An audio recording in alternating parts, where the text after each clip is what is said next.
Good afternoon, everyone. And I am Marcela Bordena. I'm the Senior Policy Advisor at Solar Power Europe. So we are the European Solar Industry Association. I would like to welcome everyone today to this webinar so we can all increase our understanding on how the cost of capital in African countries can affect the deployment of solar projects, and also what can be done, what are the mechanisms that are available so we can facilitate the construction of these projects. We know that now African countries are in a unique position to reap the socioeconomic and environmental benefits of renewable energy sources to meet the increasing demand of energy also in a sustainable way. However, the difficulty of attracting sufficient and also affordable finance is an obstacle to build more projects. So today, we will learn what are the mechanisms that we can use to speed up the expansion of the solar market. And this mechanism can include, for instance, from the risking policies, also financing mechanisms to reduce the perceived of the actual investment risks, so the barriers, and how to bring down the cost of capital. And before moving forward, I also would like to mention that this webinar is supported by GetInvest. That's a European program which mobilizes investments in decentralized renewable energy and is supported by the European Union, Germany, Sweden, the Netherlands, and Austria. Very good. So we can move to the next slide. We can see the agenda of today. And we will be accompanied by fantastic speakers, such as Michael Felina from GetInvest, Frank Detterman from KfW, Jean-Jacques Ngono from Finnercrete, and also Kaluba Musakania from GIZ. So if we move to the next slide, we can see that if you would like to make any questions to the participants, you can already write your questions in the chat that you can find at your right. So you can type it there. And then once we approach the end of this webinar, I will choose some questions depending on the time that we have available, and I will pose them to our speakers. So already, when the first speaker starts the presentation, you already can type your question there in the chat. All right, very good. So now we will move to the first speaker, Michael. So please go ahead.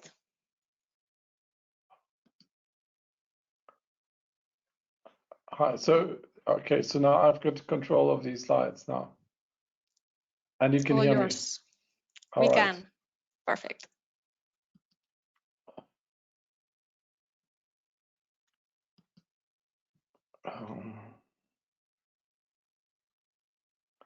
Right. Right, so I was going to speak first about GetInvest to introduce the program quickly to those who are not familiar with the program, and then detail cost issues, challenges in 3 different sectors, mainly the utility scale IPP sector, the CNI market, the commercial industrial market, and the mini-grid market. A quick introduction to GetInvest. I'm a member of the GetInvest Finance Catalyst team. We try and assist projects with transaction advisory services, with linking them to financiers, with linking to them to lending institutions, structuring their projects, making them bankable, putting all the bits and pieces together so that they can actually get these projects off the ground. We have 25 advisors, around 25 advisors, and at the moment, I think we have about 100 active clients. I personally, I'm sitting with 2 mini-grid projects that I'm working on, 1 utility-scale solar PV project, 2 biomass projects, and these are in different countries in Africa. A biogas project and a pellet factory. So quite a number of different types of renewable energies. And our focus is obviously the financing element of those and capacity development.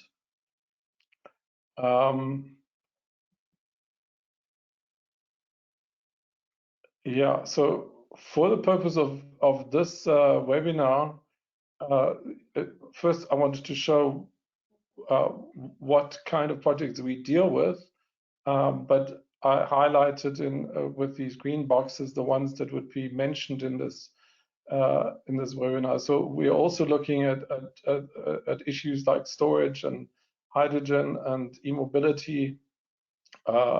We tend to cut off our support to projects to IPP projects that are above and beyond 50 megawatts, and focus on the smaller IPP projects. But we also do work in solar home systems and other types of modern energy appliances and distribution of modern energy systems and cook stoves, energy efficiency, and so on. But I think this webinar really is about utility scale solar, about commercial and industrial, about mini grids, and about sub-Saharan Africa, and not the Caribbean or the Pacific. This gives you an idea of our projects and where they're located. The program's been running since 2016, and there have been different kind of countries. We've, I think, so far worked in all of the sub-Saharan African countries, but this is the current look of this work that we do. I saw these 2 charts this week, and we are talking about cost drivers. This is one area of cost drivers that I wasn't going to talk about. There's nothing much I can do here, but polysilicon prices have just gone up significantly over the last year, and that's the first time in a decade that they've actually gone up. So obviously that is a cost driver. But what I did want to talk about is the difference between Africa and the rest of the world. So here is a sort of snapshot of the number of projects that, and these are just all infrastructure projects that are going on globally. And you can see if you add them up, the deal count here is over 1,000 projects. And in the same time frame, the African continent has had something like 50 projects. So a lot fewer, much fewer projects. And you can, if you're talking about present projects in the infrastructure realm and the bigger sizes, you can really count them on your 2 hands. And that was the idea here. I went into a particular website that counts big projects, and over the past 2 years, you can see in that screen box that's I think 10 or 12 projects that have reached financial close. Obviously, we're familiar with just about all of them, but I think the important message here is not where this project is or what stage it is in, but that there are so few. And the question, why are there so few, is then the real question. on the one side, I think we have to dispel this myth that Africa is a country. It's not. It's 55 countries, and some are doing better than others. But we have seen over the past, you see here, the development between 95 and 2008 from the World Bank. A lot of them are slipping in terms of GDP growth. This is 2008. Now we're 2021. I don't think it's improved at all. I think a lot more are slipping in terms of GDP growth.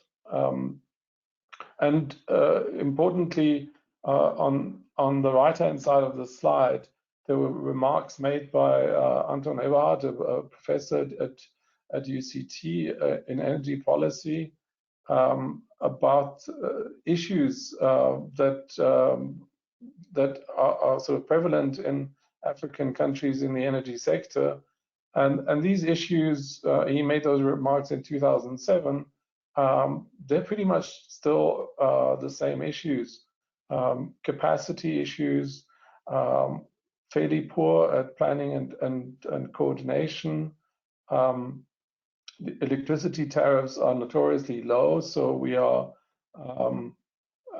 kind of using it as a political tool in most countries, but as such, we are subsidizing the existing power sources, which are to a large extent fossil fuel based. A number of the utilities are insolvent or close to insolvent, and more of the actual countries have increased their debt levels, and that certainly hasn't improved since COVID-19. It's actually gotten worse.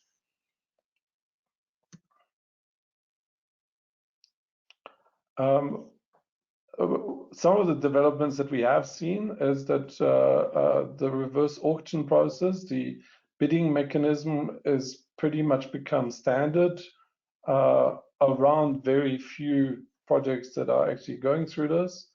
But I'm here talking about utility scale.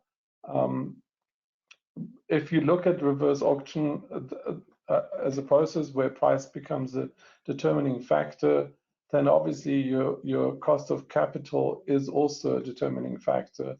So those organizations that have very low cost of capital and can deploy that into these type of projects tend to be the winners. So it's no longer about quality, it's not necessarily about experience, it's about cost of capital. A very important factor in terms of understanding and putting into perspective IPP projects in Africa is that they take much longer than their equivalent projects in other parts of the world. So 5 to 6 years is not an unusual time frame from maybe an award or the signing of a PPA to financial close. Building them, I think they're being built as quickly as they're being built in other countries. But because it takes such a long time to get to financial close, the development bill has become unusually high, and the hurdles are unusually frequent and also quite high at times. As a result, we start talking about risk mitigation measures at a very, very early stage in the project development cycle. We're already looking at project development risk, the risk of the project not being finalized. And so these perceived as well as real risks, where the politicians can change in a period of 5 to 6 years, and there's a lot that can change.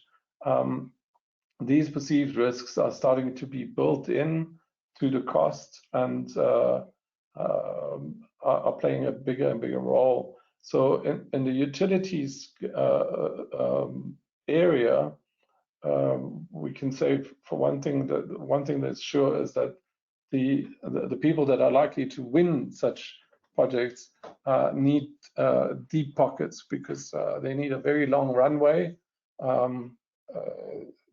They need to work on a number of projects at the same time in order to diversify their risks. And yeah, generally they need to have done this before, so it is not a place to try it out.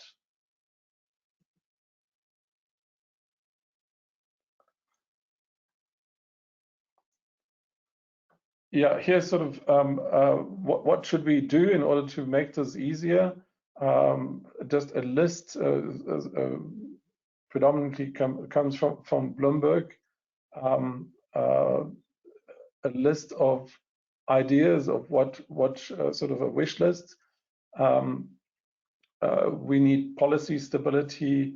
I'm just going to mention a few: reliable off-taker or bankable PPAs.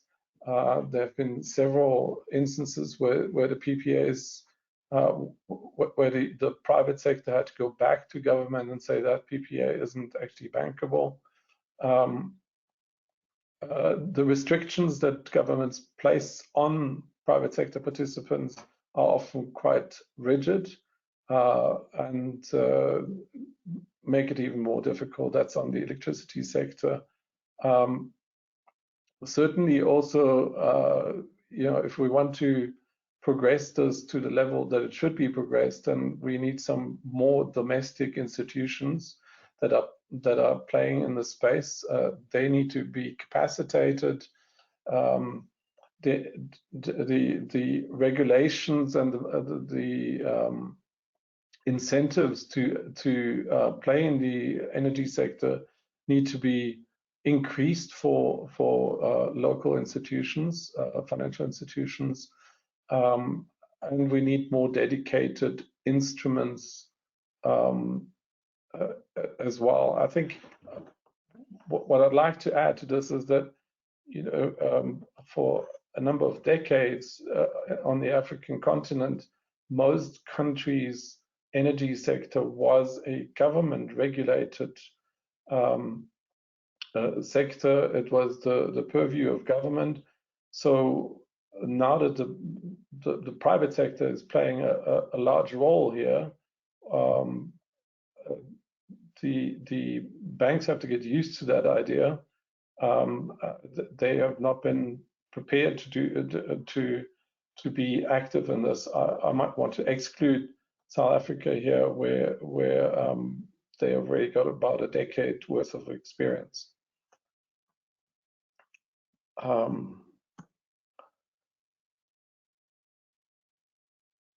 Moving to mini grids, I think it's quite an interesting aspect of the new solutions for Africa. Mini grids are definitely the best technical solution for many parts of Africa, specifically those that are far away from urban centers, that where the cost of grid extensions are very high, and where it makes sense to have a decentralized system. But what we need to understand is that a mini grid is not an IPP, so it shouldn't be using the same financial tools and instruments, because it's actually an island utility system. It's a rural electrification project. It has a number of very complex economics, such as uncertainty around revenue streams, connection charges, etc., etc., all of which pose a whole extra number of risks. But at the same time, we are trying to address a market that has less money, less solvency, less liquidity, and we are making it more expensive when we address all these risks at the same time. So I think there's a sense that, from my perspective, that one has to decide whether addressing those risks is worth the cost. because it ends up in being a cost per connection or a cost per kilowatt hour being distributed into that market that becomes unaffordable. So yeah, important here on the mini grid. I don't want to go into too much detail about the complexity, but the business models are much more utility-like than they are IPP-like. We tend to use limited recourse finance, so we like things like asset companies or asset cos, development companies, EPCs, O&M companies, all of which involve lots of legal agreements and add to the cost of such a business. On the regulatory side, we only see a few countries so far where the mini-grid policies are the level where the banks can get involved and are prepared to provide longer-term debt, and many countries where that's not the case yet, where regulations have not been issued as such. There's a lot of talk about securitization of cash flows coming out of mini grids. I think that's very premature at this point, and I think the focus should be that the development time for mini grids needs to be reduced. It's also 3 to 4 years, much too long. Many of the developers that we work with tend to run out of runway by the time they can actually start reaching financial close and building the mini grid.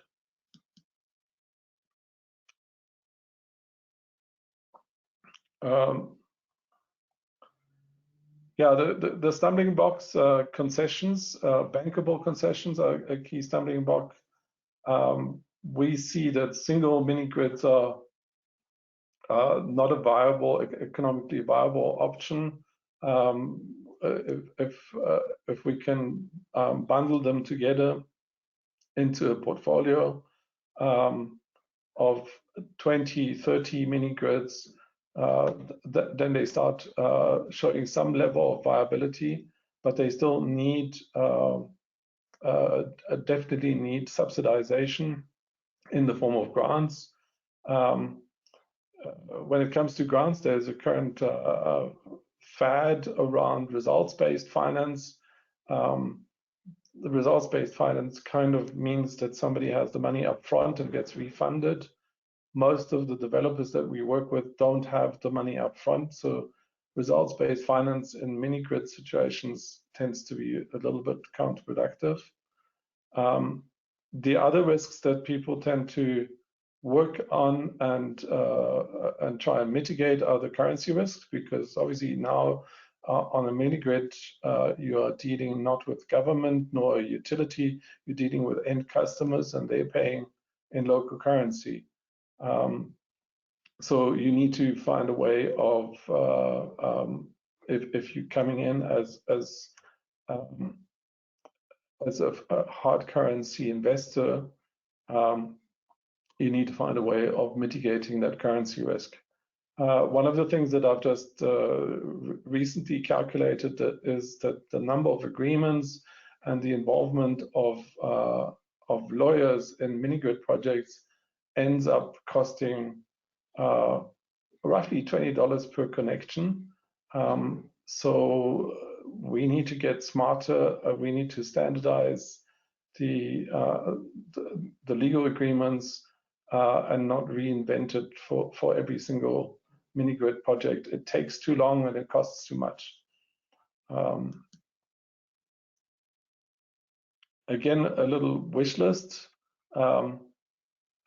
Key amongst that wish list is bankable concessions. So here, some effort needs to be expanded by the country government to put forward a concession agreement that banks can accept.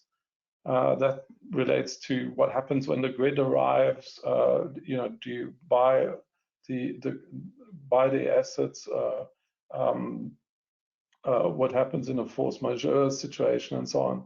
These concessions need to be looked at in detail. We obviously would want to have a method for subsidies, because we know that subsidies are required. They've always been required for rural electrification type projects, and that's what mini grids are used for. So we need operating subsidies, and we certainly need also construction subsidies. From our financial models that we've run, it kind of works if a portfolio of mini grids has a 50% grant during construction, then it kind of works. Anything below that, you're really looking at highly concessional financing terms that are required. We'd like to have more dedicated funds that focus on this sector, because if you need to re-explain every time to funds or funders that have no understanding of the mini grid sector, then it also adds time, and adding time again means adding costs.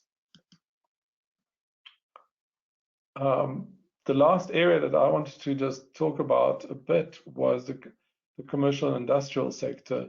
This is the sector that really has benefited from all the problems that the utilities are facing, meaning that the utilities will continue to face these problems as their key customers are realizing that there's another way of doing it. They can just do it themselves. They do not need to depend on the utility, and with solar prices being so low, they can compete, or they can at least find a way of making projects meet their own internal hurdle rates, and maybe get a payback after 7-8 years. But certainly that means that utilities, key customers, are walking away, are doing their own thing, and that has started off as being, people with rooftop solar, and it's now in the 10 megawatt, 20 megawatt range. Even energy intensive users, or particularly energy intensive users, are looking at funding these type of projects. And that's the most vibrant area in the whole of the sub-Saharan African countries that I can think of. So from mining houses to shopping malls and all other corporates that usually have better credit ratings than the countries that they operate in. So they're much more easy to bank, and they're also better capacitated. But it's becoming a more competitive arena, and we need probably better players in that arena. But this is definitely the next big market segment. It would be enhanced even further if net metering was allowed, and if wheeling was made easy, so you could put your plant wherever you want to put your plant, and serve your customer wherever your customer is, and get a fixed fee tariff from the utility when you wheel the power across. What we see that some governments have no regulations whatsoever. Some governments have some regulations for small scale CNI projects. In South Africa, suddenly we have now for the first time regulations that go up to 50 megawatt. It makes a huge difference. That liberalization of that sector will, or possibly make a difference to the IPP sector that will remain small.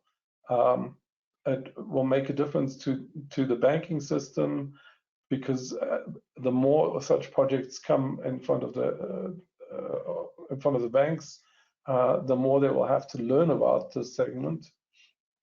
But we need certain things in place to make it really grow.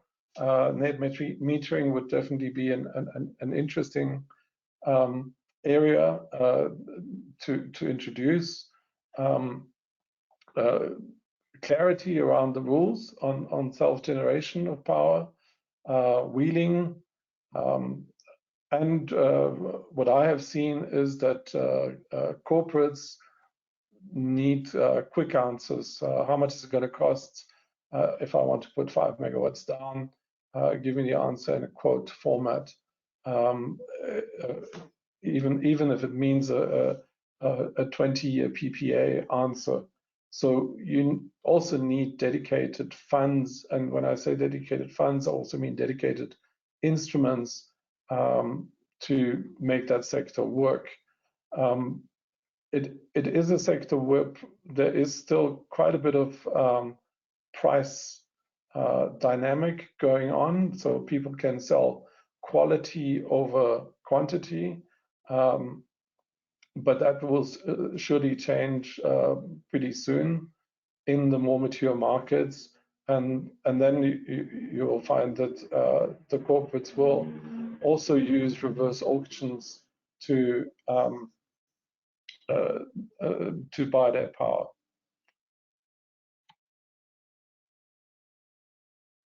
In conclusion,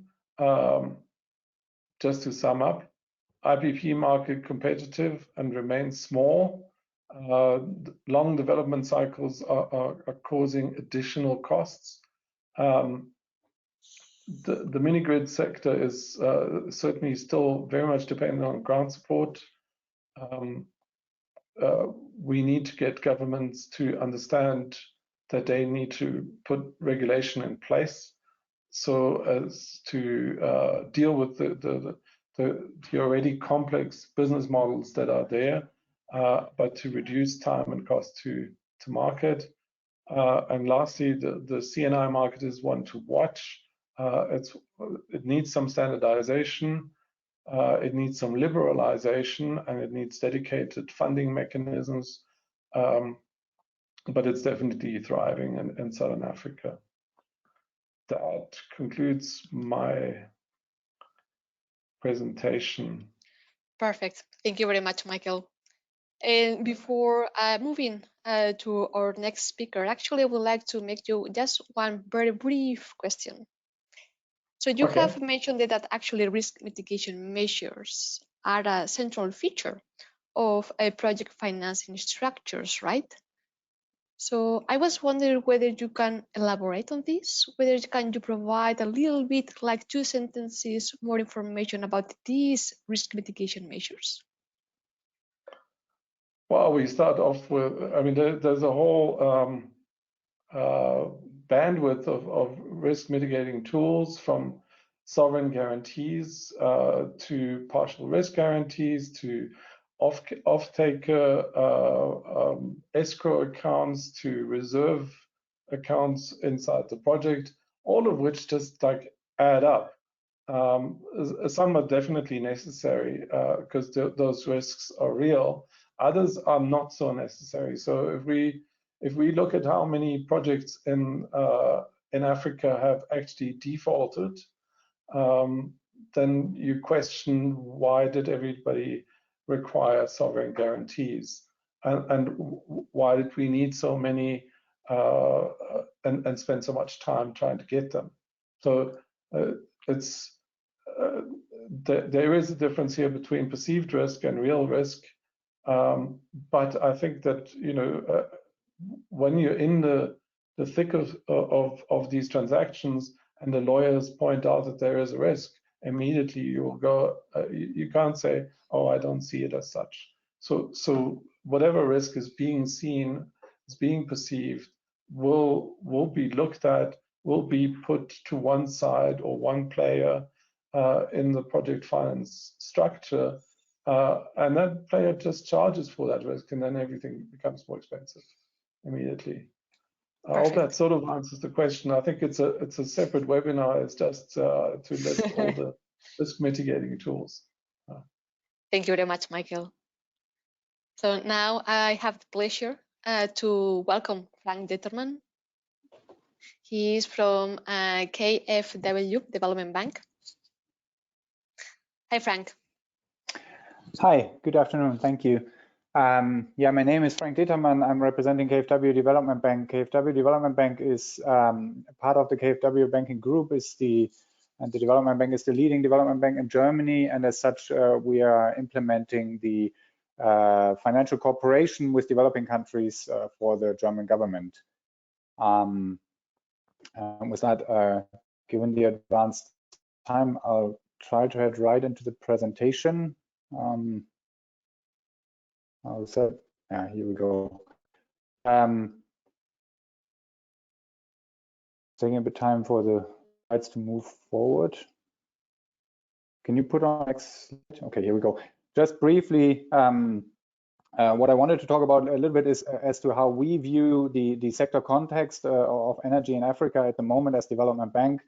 And then going a little bit into what we believe are the actually driving forces and risks that drive cost of capital when it comes to investment in RE in African energy sectors, and then draw on a few examples as to how we as KfW Development Bank are trying to support mitigating these risks with a few initiatives. Next slide, please.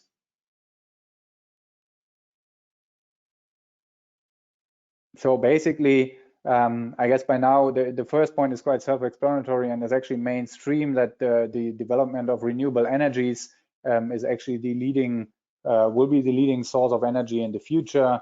And with the SDG 7 and the SE for All initiatives, I think that really supports this. And particularly looking at the African continent, as we see it at the moment, on the one hand, there are still some 600+ million people without reliable access to energy. At the same time, if you look at the expansion of renewables, as also Michael pointed out before, back in 2019, about 1% of global installed capacity was actually in sub-Saharan Africa, which in our view actually provides a opportunity for a much less carbon intensive development of the energy sector going forward. But at the same time, of course, that requires huge amounts of investments. Well, there's talk about some $10 billion over the next decade that is actually needed for investments in sub-Saharan Africa to achieve the SDG 7. Next slide, please. But to make these investments actually, well, make these possible, there are a few things that one needs to consider, and one is obviously the risks that are driving cost of capital. And here on the next slide, I'd like to draw a little bit as to how view what these risks may be. And here again, I'd like to pick up on what Michael said in his last point, that initially there's a high risk perception when it comes to investment in renewables in Africa, as such. Again, also saying that Africa is not just one country. There are different countries with different development models, etc. But there's a general risk perception here that is acting as a determinant factor for investors and lenders. The second point, what we believe is driving cost of capital, is that the primary insurance market, as well as the private banking market in sub-Saharan Africa, is yet lacking the sufficient tools and is not really that well equipped yet to offer either risk mitigation or financial or financing solutions that really benefit and are in accordance with the needs, what is actually needed for IPPs to develop and developers to come forward with RE projects. Now, basically, looking into more detail into this, as Development Bank, we are looking at a number of risks that we are seeing here, where we so far have focused on two most prominent ones, which is the political risk when it comes to investment in RE, as well as the liquidity risk. And that's where we've been focusing on so far, and where we are at the moment supporting a few initiatives as to how these can be addressed and can be mitigated. And that's why I'd like to point out over the next slides. So if you can move on the slides, please. Next one, please. So the first one is looking at the liquidity risk. The underlying assumption here is basically that when you invest on a utility scale basis in Africa, utilities often do face liquidity crunches due to the financial constraints they have. As also was mentioned, COVID-19 certainly puts more pressure on utilities. But the underlying assumption here is that utilities may face liquidity crunches, and as such project may face delayed payments out of an existing PPA. And here the liquidity facility comes into play as an on-demand guarantee that provides this short-term liquidity for a project to make sure that this project is always having sufficient liquidity to cover any obligations that are there. It's a program that at the moment is covering up to 6 months of liquidity under an existing PPA, which is then rolled over for a tenor of up to 10 years. Besides this guarantee facility that's there, there's another aspect coming with this, which we call the so-called transparency tool, going back to the fact that this high perceived risk versus the actual risk that's there. And through this transparency tool, where benefiting utilities as well as IPPs have to sign up to, and where then actual payments are being recorded, the hope is that over time there's actually more data available on real payment terms and payment histories of utilities, and through that, working on this perceived risk and lowering this perceived risk, and through that enabling more investment and lower cost of capital when it comes to working with these utilities. On the next slide, please.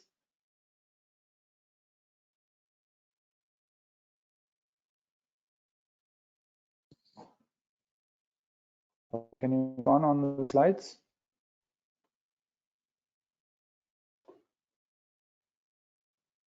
Oh, it doesn't seem to be working. Okay, here we go. Oh, sorry, one back. Well, I'll just continue on. One further back, please. Just briefly on the RSF still. The RSF is an instrument that was the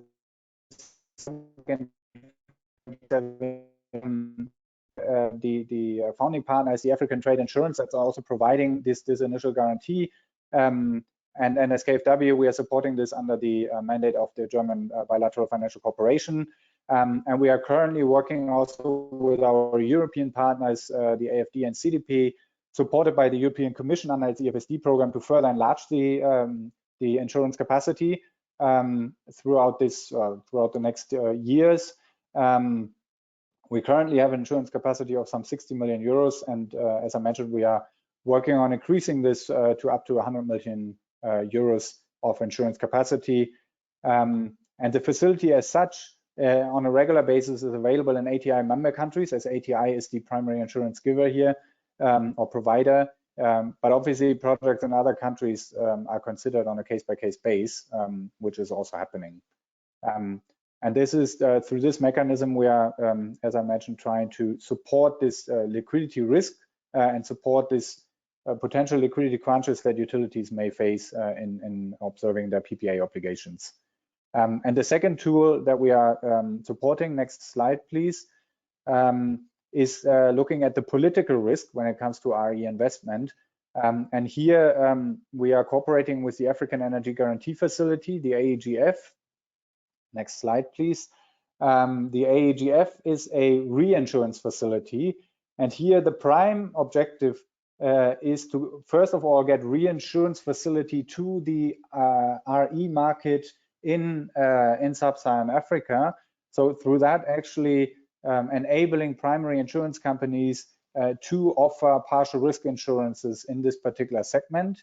And secondly, also, of course, to cover partial risk insurances and political risk insurance. Next slide, please.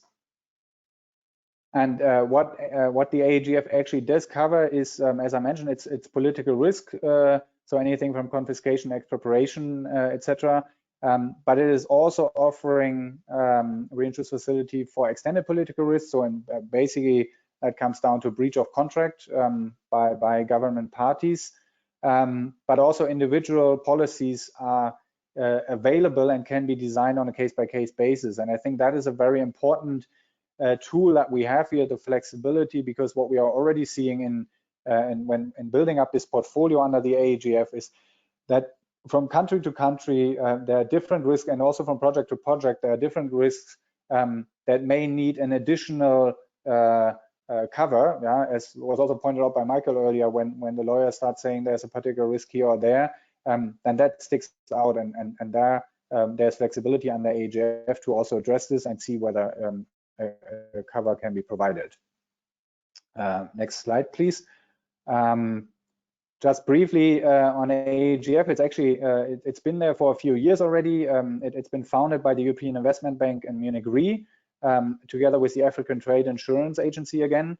And here the African Trade Insurance Agency is the primary insurance provider, and Munich Re is acting as insurance provider here, whereas then KfW, who joined in August 2020, again supported by the European Commission under its EFSD guarantee program, and the European Investment Bank are providing backup guarantees to this instrument. We are currently having an insurance capacity of up to $1 billion US. And again, the geographic scope at the moment is focused on ATI member countries. But as it is a reinsurance facility, we are currently working on also integrating additional primary insurance companies to enlarge the scope and the regional outreach for this particular facility.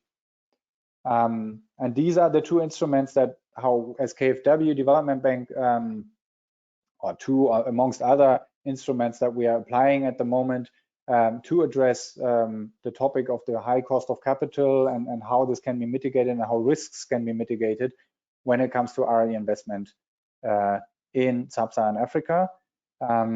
And on the next slide, you can see the contact details. Sorry, the next slide, yeah, here. In case you have any questions on any of the products, please feel free to reach out. And yeah, I'm looking forward to the discussions in the Q&A sessions later. Thank you. Thank you very much, Frank. Very insightful. And I've seen that you have presented several risks, and I was wondering from your experience, because you have a wealth of experience in this area, what do you think that are the most, say, impactful, the ones or more damaging, for putting an adjective, being, for instance, the business environment risk and regulatory risks, or, for example, liquidity risks? Well, I think both are very important factors to consider. Depends a little bit as to what level one looks at. Obviously, we've been looking at this liquidity risk, particularly in the Sub-Saharan Africa market. Yeah, looking at situations utilities are often facing. Again, with COVID-19, the situation is certainly not getting any better for many utilities, not only in Sub-Saharan Africa, but around the world, I think. So that is a particular topic. And particular risk that needs to be addressed to bring projects and bring bankability for projects. Nevertheless, the regulatory environment obviously is a key factor that needs to support any kind of development of a vibrant IPP market in a country and the RE development. Yeah? Unless the regulatory framework is really supportive and enabling, I think any project, whatever other risk mitigating measures you apply, there will be no basically thriving market and no chance of success. So both are very important and need to be addressed. Yeah. Perfect. Thank you very much for your response and also for your brilliant intervention. And now I would like to move to the next speaker. And I would like to welcome Jean-Jacques. Jean-Jacques, hello. Hi. Hi, merci. So thank you to you and Solar Power Europe for inviting me to this webinar. So I will give a quick words about me and Felina Green. So I'm leading Felina Green activity in Africa. Felina Green is a financial advisory boutique focused on renewable energy. So we do work with our clients that could be private sector or public sector on the project structuring, de-risking, and fundraising in order to bring more projects in operation. Coming back to this webinar and the main point, how to reduce, the cost of capital, especially the main mechanism. So I just want to come back about what we talk about. Basically, we talk about how we share risk between the different kind of stakeholder, in one project. We talk about the project sponsor. We talk about, sometimes the state or maybe the off-takers or something like that. And we talk also about the debt providers. The question of cost of capital is how we share the risk. Who is taking the risk? And more in finance, we used to say, more you take risk, more you expect a high return. Here, it's about how it's sharing. I don't want to talk about this all the other topic here now, but the main point would be to keep that in mind. It's always the matter, of course, it's always about the risk sharing. It's also about how the off-takers give comfort to the debt providers, to the equity providers, in terms of maybe paying the bill in due time and there is no default. More there is a kind of risk perception about any default in terms of bankability, in terms of maybe payment, in terms of maybe political or something like that. More the cost of capital, could be equity or debt, will increase. Also, when I say that, there is a different kind of risk we can talk about that could be covered, depending when you have some development risk, you have construction risk, you have operation risk, and also you have different kind of maybe macro risk such as political risk. You have also, I talk about liquidity risk. All that risk could be covered by different manner. Could be in the contract itself, PPA or concession agreement between the sponsors and the off-takers. It could be in the loan contract, and very different. What I wanted to talk about here, it's maybe how one can cover all that risk and reduce the cost of capital in the financial level. Basically, reducing the cost of capital could take different way. It could be maybe try to find, when we talk about maybe utility scale projects, part of the project will go back to the off-taker or to the countries. What we used to see is to find a way to finance part of all that maybe assets with a concessional loan. That bring a lot of concession loans, mean maybe having loans at maybe lower cost, like 1 or 2%, longer maturity, 20 years, 25 years, and sometimes 30 years. That help to reduce the cost of the project and also reduce the risk of the risk perception of the project. The other things that can be used in order to reduce the risk could be the grant or technical assistance. When comes time for instance, or financial close, maybe having an expert to do due diligences, maybe financial advisor, insurance advisor, technical advisor, lawyer, is sometimes quite maybe expensive, especially for medium and small scale projects. And maybe one of the ways to reduce maybe such kind of costs, maybe to try to find a way to have some grants or some maybe technical assistance. And we know that more and more institutions, DFIs, are proposing, alongside providing debt, instrument. They are proposing some maybe grant or technical assistance in order to pay the due diligence cost. The other things that could be helpful in order to reduce the cost of capital could be guarantees. Very different kind of guarantees. Guarantee insurance is, you can put that in the same things, you know, in the same box.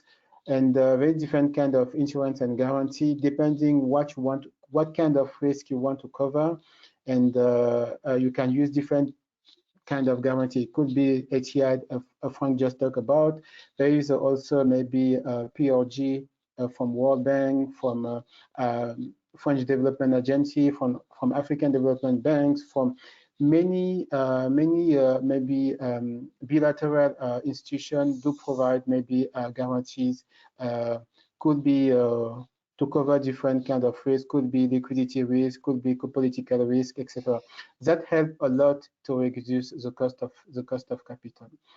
And also the other things that could help to reduce the cost of capital, it's a kind of maybe mechanism, maybe when comes time to maybe to repay the debt, it's kind of comfort you provide to the major cost of the in a price, maybe when we look at a price, the major cost, it's maybe the financing cost, and the financing cost is around between 50 and 70% of the tariff, you know, because, you know, sometimes, you know, sometimes maybe debt provider do to provide debt for 15 years, 18 years, 20 years, depending on the technology, on the country, etc. And when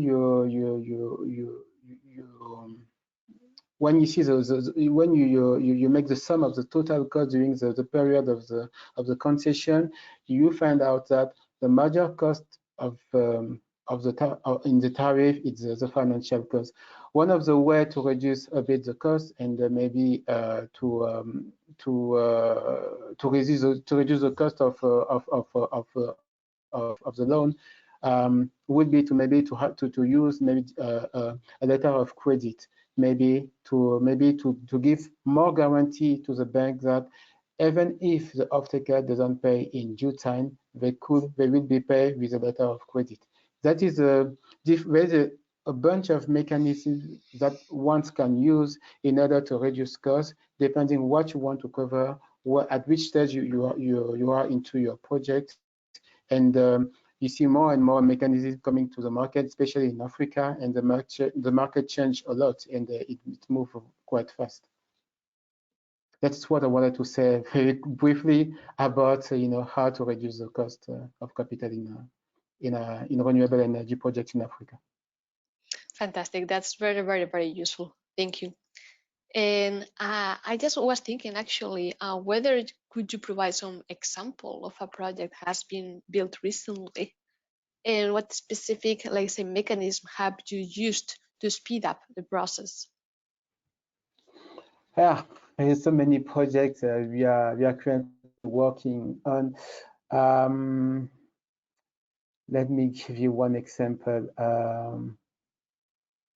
For instance, we are currently working in financing maybe as Michael said, we are in Madagascar, Iceland. In Iceland, we don't have maybe a kind of unique maybe national grid. We have different kind of grid, and we can consider that as like big mini grid. And we are currently raising maybe a bridge financing for a sponsor in the countries, and in order to we are raising finance with European institutions in order to help them to come into the projects and to give them more comfort. We are currently using one of the Frank instrument, it's ATI, and we are discussing with this STI in order to bring maybe liquidity and maybe guarantees in order to maybe to give more comfort to the banks. That is one of the mechanisms we use in order to attract, you know, maybe a DFIs to such kind of projects as Madagascar is considered as risky countries and with a weak maybe off-taker in terms of reputation. Got it. Very clear. Thank you very much, Jean-Jacques. Yeah, thank you.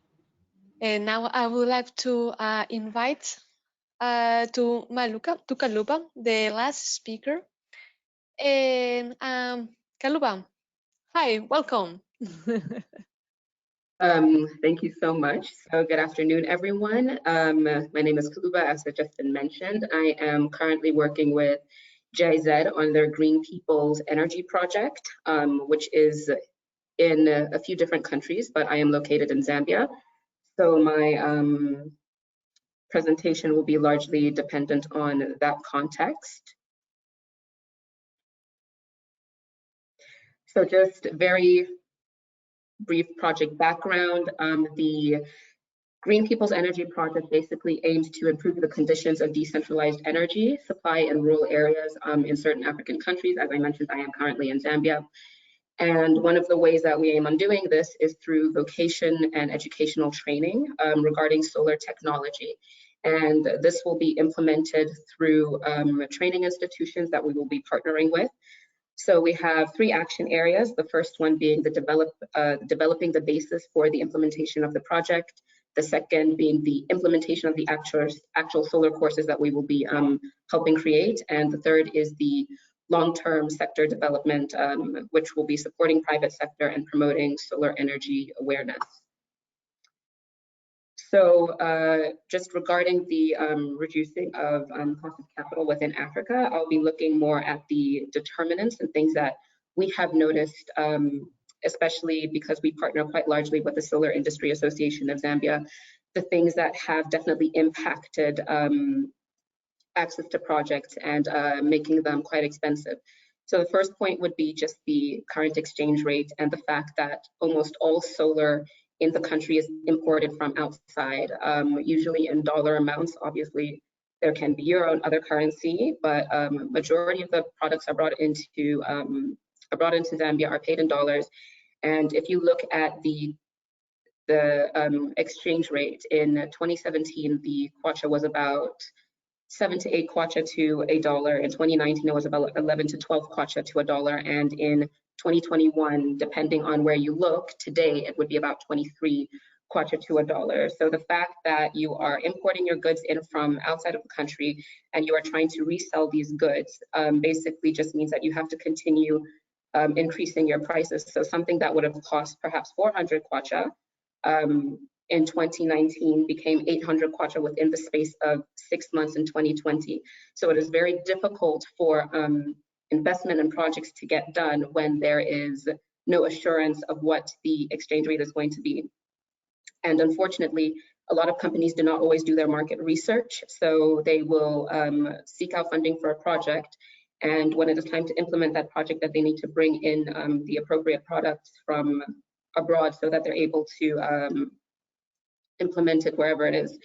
They are not aware of what the actual prices are because they have not actually done their due diligence and checked whether it is hiring someone or them on their own, making sure they understand what the proper quality standards are that they should be bringing in, what the general market prices are within the country. And because so many companies are new within Zambia, this is a very trial and error type of a situation that occurs. So another aspect that really does affect the cost of capital is the target markets do not usually have disposable income when we're talking about these larger scale projects. So most of these target markets are usually within the rural communities. And when you're looking at the rural communities, especially within an African setting, a lot of them deal within agriculture. So a lot of them are farmers or they are fishermen. So they rely strongly on the harvesting of their crops to generate extra income. And this extra income is usually what they will use to pay for solar, whether it's a project that is set up, whether it's a mini grid, whether it is a solar home system. This disposable income that they generate from their farming activities is usually what ends up paying for them. This is not always the case, but it is definitely something that has been noticed within the Zambian context, that if the year is a bad year. About 2 or so years ago, there was a drought in Zambia, and a lot of companies struggled with trying to actually sell their products because there was no disposable income from the specific target group. And if they cannot, if they need to basically also be convinced that if they have to spend almost double the amount for a product or to access the grid that has been set up within their community, they need to be convinced that it's worth their while, that it will probably contribute to their livelihood and build capacity for them in some kind of a way. Otherwise, this is money that would be better spent in their minds for something like school fees, basic meals, just standard things that people need to live. Because within the context of Africa, you are looking at people that are, there is a lot of development that is still happening, and poverty is still a very, very serious thing that is being struggled with.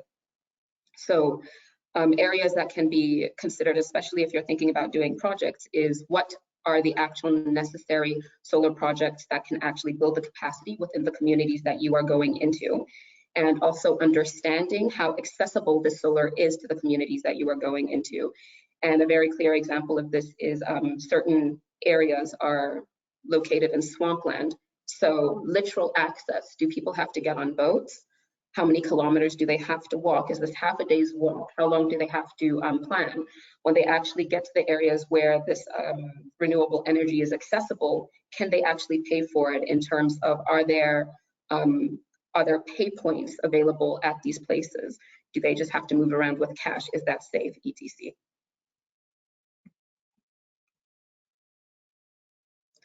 Another very prominent aspect that keeps on coming up is basically policy and regulations within the country and within the region. So solar products, panels, they're supposed to be zero rated, depending on the statutory instruments or the policies that are in place inside that country. So when you import these goods in, it is the onus of the company to make sure that they apply the correct code to the goods that are being brought in, so that they can be cleared at the border, duty free or VAT free, and you're able to then take your products, they're cleared, do what you're supposed to do with them regarding your project. A lot of the time what happens is, because there are no experts within who actually inspect the goods that come from the revenue authorities within that country, that they come in and they still get taxed. So these goods are also taxed in dollars a lot of the time, and it is at the discretion of the clearing of the person who will be clearing your goods into Zambia, whether or not they're going to tax you, and that is based on their understanding of the equipment that you have brought in, according to the codes that they have been given. And depending on where you are, you can also be retroactively taxed, which is part of policy. And this can be, in the case of here, you can be retroactively audited and taxed for up to 6 years. So the difficulty with this is that, first of all, your taxes are in dollars. If you are retroactively taxed for 6 years, you are being charged a significantly higher amount for something you have already sold and put into the market 6 years ago, when the exchange rate was much, much lower. So basically, we've come full circle back to the exchange rate having a very, very large impact on projects being done, especially because you might have to resign to the fact that there will be a loss that is going to be made. And another area of policy and regulations that should be considered are the quality standards that are not foolproof.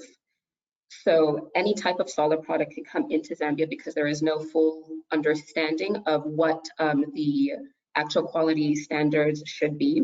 There are local standard mechanisms that exist, but they do not always have the actual equipment or facilities to test the caliber of the solar that is coming into the country. And what basically happens is that the market is saturated with poor quality solar, and that is very damaging for the perception of solar. And it also increases the risk for the lender or the investor, because they need to be assured that if they're going to be buying quality standard products, or rather investing in quality standard products, what is to stop, or rather what is to assure that these are the products that will actually be used that will actually be desirable when people are aware that there are cheaper products, but they're not aware that these are actually of poor quality. So things that are already currently being done is there's a lot of work that is being done with the Zambia Revenue Authority here, at least, to ensure that there is an understanding of solar products more in depth. There has been needs assessments that have been done so that private sector companies are able to actually give their input as to the type of products that should be zero rated, and just basically making sure that there is more understanding of what is coming into the country, the quality standards that should be set to ensure that what is out there is the best, and the length of life of the product is actually the best that it could be.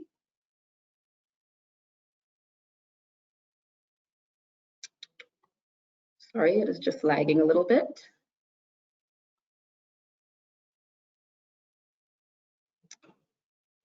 Sorry, could you go to the next slide for me? Thank you. Another aspect is the interest rates and financial support mechanisms that exist when projects are being done. So the perception of solar within Zambia is that it is a very high risk market for investment and loans. And therefore, because it is so high risk, there needs to the lending party or the bank needs to be sure that they're going to make their money back. So the interest rates are extremely high. And another aspect of this would be, despite the fact that there are green funds available, this is usually equity financing that is required. And the percentage or the amount that companies are expected to put forward is extremely high. And a lot of the time they're not able to meet that need unless, as was mentioned before by Michael, they have very deep pockets. The solar market is quite new and quite young and quite nascent. So you're also looking at companies that have perhaps only been functional for the past 2 years. So they are still establishing themselves. Therefore, they are in that stage where they might be running at a loss. And it is very, very difficult for them to find projects that will actually take them on because of how high the perceived risk of partnering with them would be.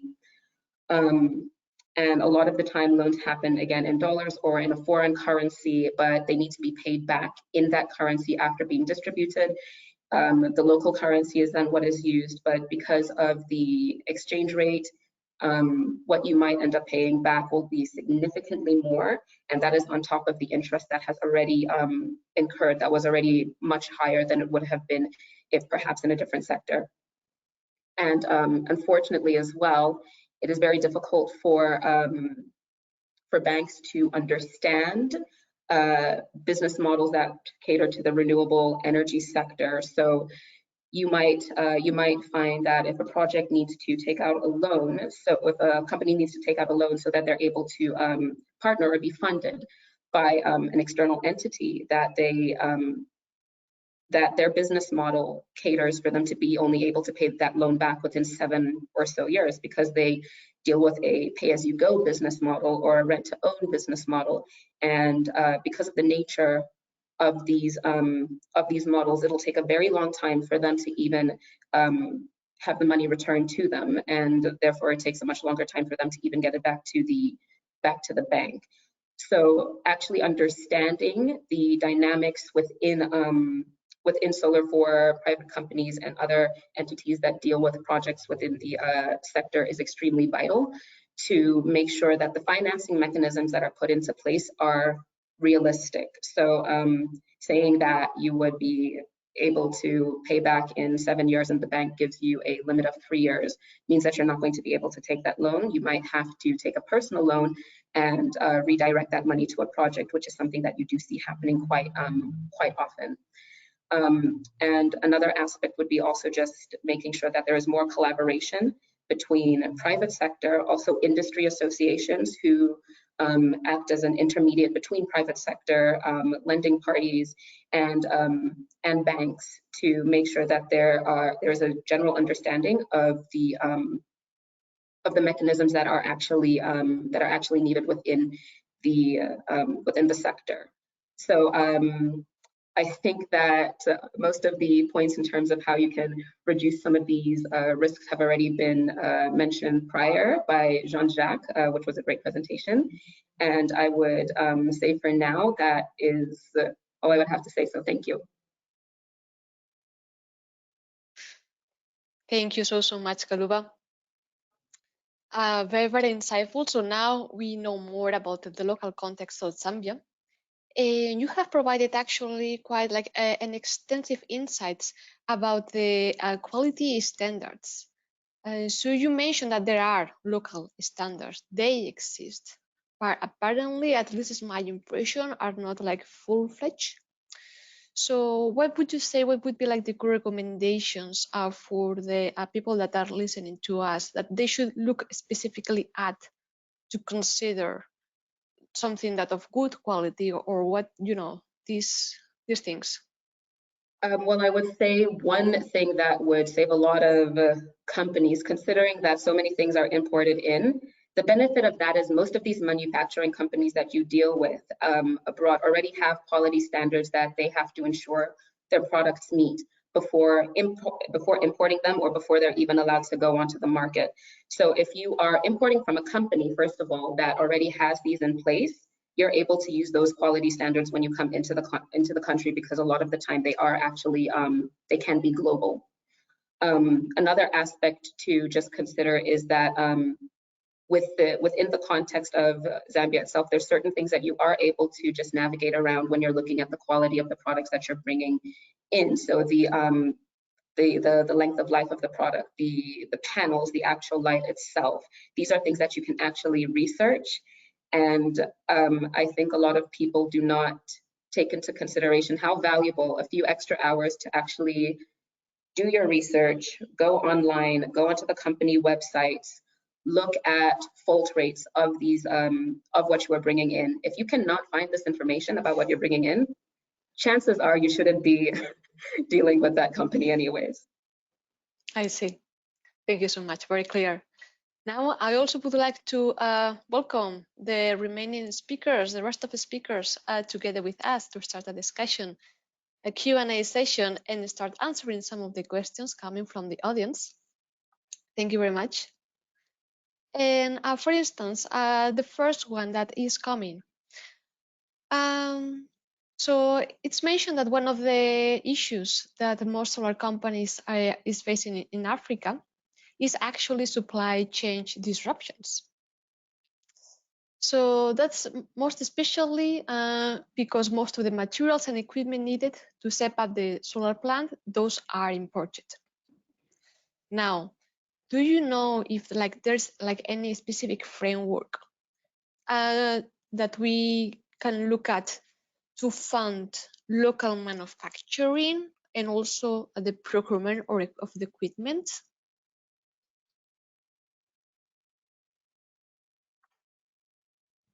Would you know of any to help like this last length of importing the components from abroad, or to manufacture them locally?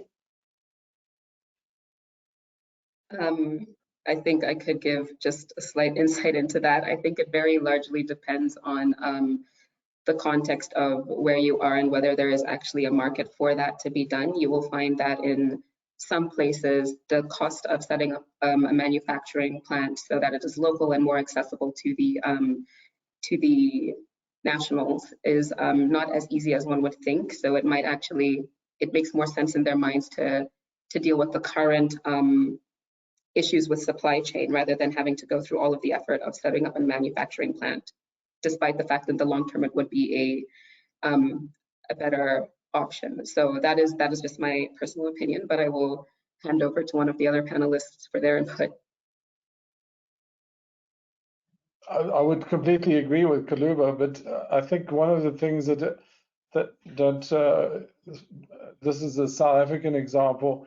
South Africa started to introduce the REIPP program, which was a sort of, it was meant to be a program that would on a regular basis buy solar PV and wind power.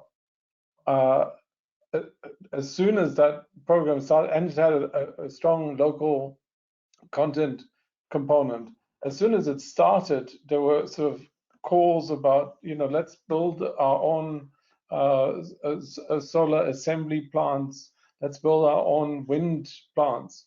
But they were completely reliant on a government procurement program.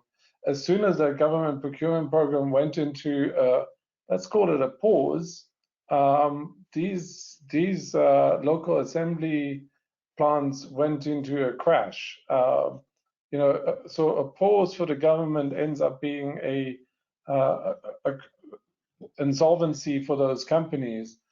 So if we had policy certainty, if we had, if our government procurement was regular, then yes, it would be possible to fund something like that. But to rely purely on a government program is incredibly dangerous. And outside of that, I don't think we're actually cost competitive in most African countries. So I see. I think that's Thanks. the answer.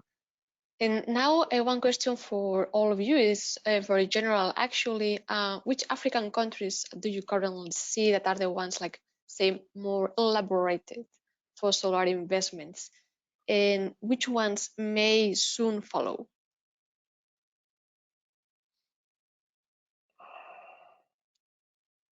Who wants to take this one? Yeah, I can take this one. It's a very complex question because we have about 45 countries in Africa with different maybe natural advantages, and it's difficult to say, which one is better than another one. And I think most of the African countries are doing good progress on implementing more solar projects to the grid. And one of the limits is the capacity of the grid. And there is a lot of maybe international, institution funding program that are working on strengthening the grid on many African countries. I think that will help more governments to bring more PV projects to the markets. A few years ago in West Africa, you had Senegal who managed to bring to the grid more than 180 megawatt PV to the grid, and then the grid was saturated, and then they are currently working on maybe strengthening the grid now. If we go to the Kenya, you face different other challenges. There's a lot of opportunity for PV projects. If you go to Namibia, you'll face different. I think all countries are trying to bring more PV projects because it's cost effective, but they have also some maybe technical challenges to the grid because it's kind of with a lot of intermittencies or something like that. It's difficult to answer yes or to select one country compared to another one. Each country has its own program, its own challenges, and its own opportunities. Indeed. Any other views? Yeah, No, I'd just same like to add that. I guess. Michael, your turn. No, I was just going to say that, I would fully share also what Jean-Jacques just said. There's one particular aspect, though, that I think one may want to look for, and that's the whole development around this green hydrogen market, etc. That's coming up a lot in Europe and in Japan and in other parts of the world, which is very much linked to renewables expansion. And I think Sub-Saharan Africa may have a significant role to play here, and how that develops over the coming months and years on the continent, I think is something that may be closely related to how particular countries develop further in the renewables market. Correct. And I know you may have certain initial experience already with hydrogen. Are there maybe some hydrogen projects in the making that we are going to see the sun in the next months or few years?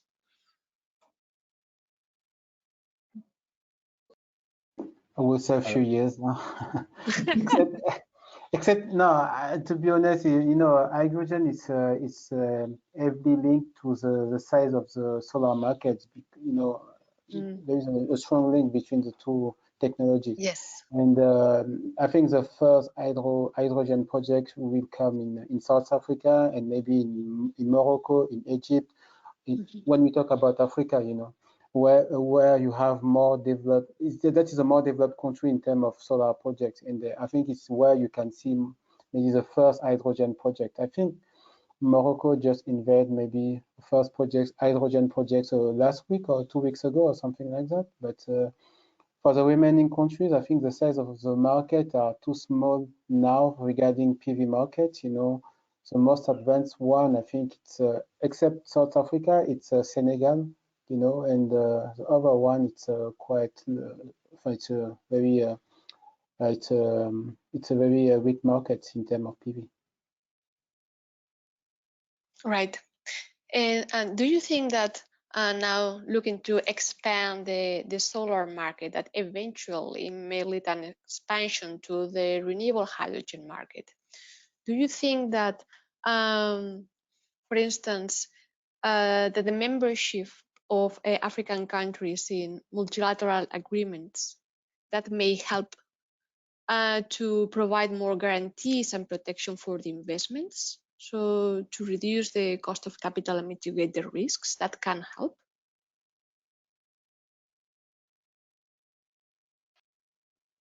Maybe I can start, and maybe Frank, I think you have more to say. Yeah, what is the trend in many African regions? Because we talk at the region level. In the country level, I think you know, the capacity is a bit small, but there is a huge opportunity in order to maybe to gather a couple of countries in the same kind of program, and trying to protect to have a kind of guarantees at the region level, and then in order to reduce the risk. You know, I think it's what Africa Green Co is trying to do in the Southern Africa, trying to maybe to combine maybe the risks of different off-taker in the region, in order to have a single off-taker for the region that it's supposed to maybe to reduce the off-taking risk.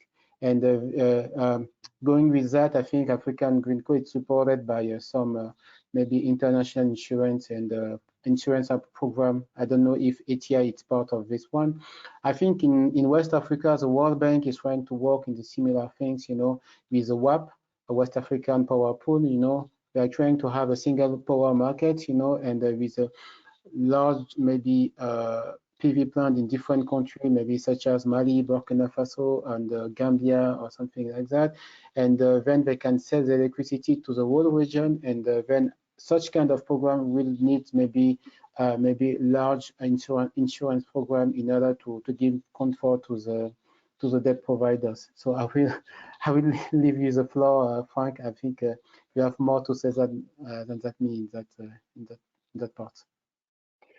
Yeah, I fully share what you say. I think in particular aspects there, I mean, again, ATI already is in a way a multilateral or is a multilateral institution, a company or that countries sign up to, not particular for energy itself, but with these energy programs that they have in place and offerings they have in place, obviously, this helps very much. I think one particular aspect in collaborating in multilateral programs or institutions is really the standardization of documents. Yes, I mean, trying to work on more standardization of PPAs on regulatory issues, etc.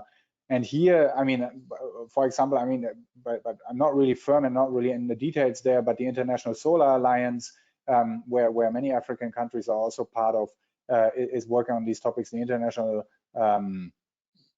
Energy Agency, I think, is working on these kind of things.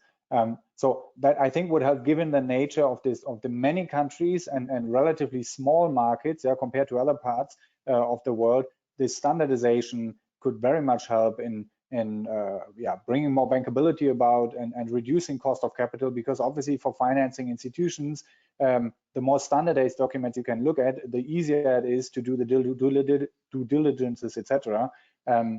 And that really impacts on the cost. Yeah? And I think there is an absolutely value added there for countries to seek such collaborations. Yeah. Right. Perfect. Thanks, Frank. And now we are already at 4.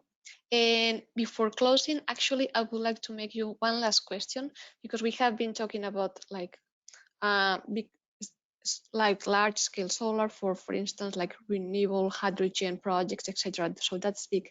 And I would just to close this webinar with just looking at more smaller scale. So for instance, about mini grids. What do you think, how to best fund subsidies for mini grids? So for example, should mini grids be subject to uniform like national tariff policies that some exist, for example in Senegal, or what do you think?